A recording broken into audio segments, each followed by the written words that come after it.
Bonjour à tous, c'est Flore, Fleur de Vie, médium énergéticienne. Je vous retrouve aujourd'hui pour les runes concernant le signe du Taureau.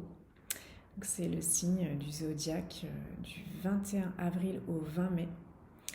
C'est le deuxième signe du zodiaque et c'est un signe fixe qui est gouverné par l'élément Terre. C'est un signe de polarité féminine qui est gouverné par la planète Vénus. Et c'est un signe où on retrouve beaucoup de pragmatisme, l'importance de la stabilité, les choses concrètes de la vie, alors que ce soit sur le plan de la nourriture, les plaisirs simples, l'ancrage dans un lieu de vie qui nous convient. J'ai l'habitude de dire que c'est vraiment cette énergie du plancher des vaches, c'est des choses concrètes et en même temps parfois peut-être un besoin d'accumulation des biens matériels, ou en tout cas une énergie d'abondance matérielle. C'est aussi dans les relations, l'énergie du taureau, c'est une énergie de fiabilité, de sincérité, et puis au niveau des actions du travail, euh, beaucoup de prudence, de réflexion avant l'action, de persévérance aussi, et parfois d'entêtement.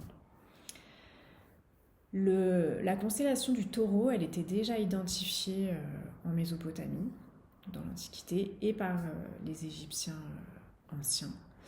Et on retrouve aussi dans la mythologie grecque tout ce qui est lié à la civilisation crétoise, aussi appelée minoïenne.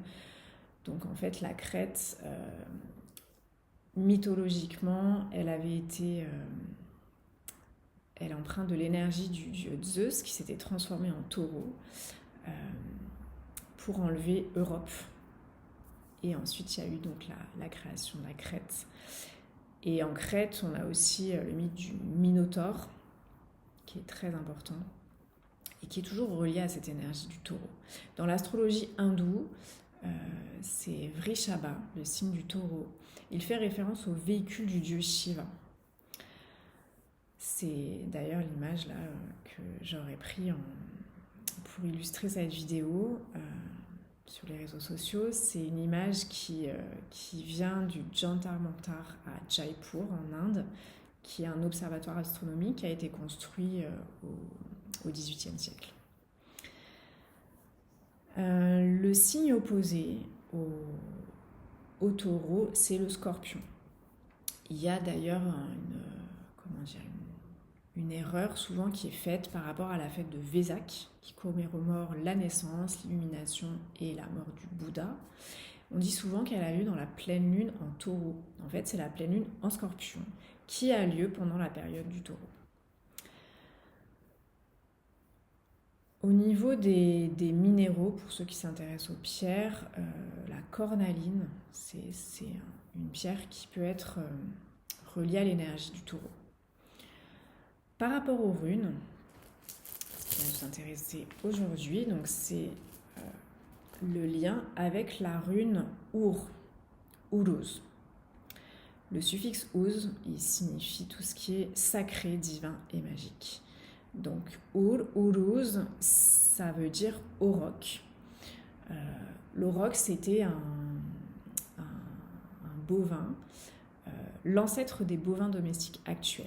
Donc les aurochs, il y en a qui étaient domestiqués à l'époque des premiers Celtes, des premiers Vikings. Et puis ensuite, tous les individus sauvages, ils ont disparu vers le XVIIe siècle. En tout cas, l'auroch, il symbolise à travers cette rune l'énergie de vie qui a pris racine après l'impulsion du bélier. Donc on parlait de Férou la dernière fois. Cette deuxième rune, elle nous indique que c'est finalement cette énergie qui commence à prendre forme.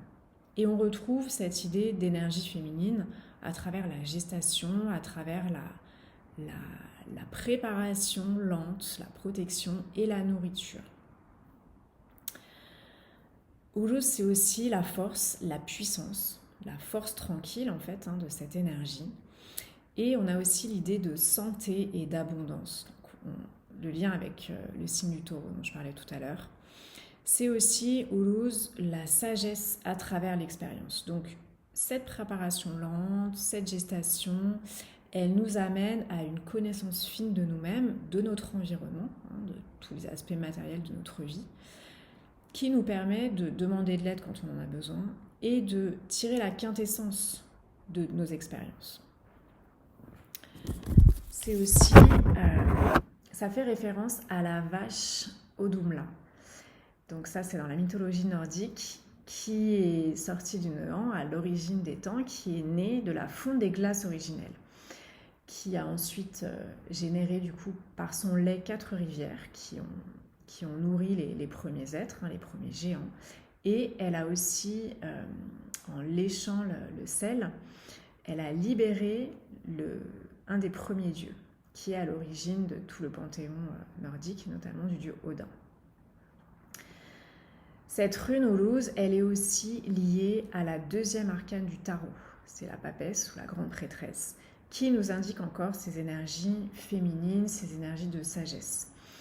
Et au niveau du Yijin, donc là on passe en Chine, cette deuxième rune peut aussi être reliée au deuxième hexagramme du Yijin qui correspond à la terre, donc l'éternel féminin et la réceptivité, c'est-à-dire cette énergie qui est à la fois force, cette force tranquille dont je parlais tout à l'heure, et en même temps qui reçoit pour pouvoir ensuite donner.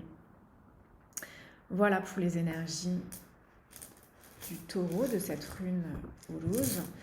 On va voir si on peut compléter un peu cette énergie, notamment pour les natifs du taureau, les personnes qui auront le taureau dans leur thème de naissance. Alors, on a la rune Otila, la rune des ancêtres. C'est une rune aussi de maîtrise, de sagesse, de guidance intérieure, et c'est la rune de l'accomplissement. Donc finalement, Uruz, c'est cette énergie féminine qui va nourrir ce potentiel en nous, ce potentiel de sagesse, ce potentiel d'abondance, pour l'ancrer ensuite dans notre sagesse intérieure et dans notre quête vers l'accomplissement.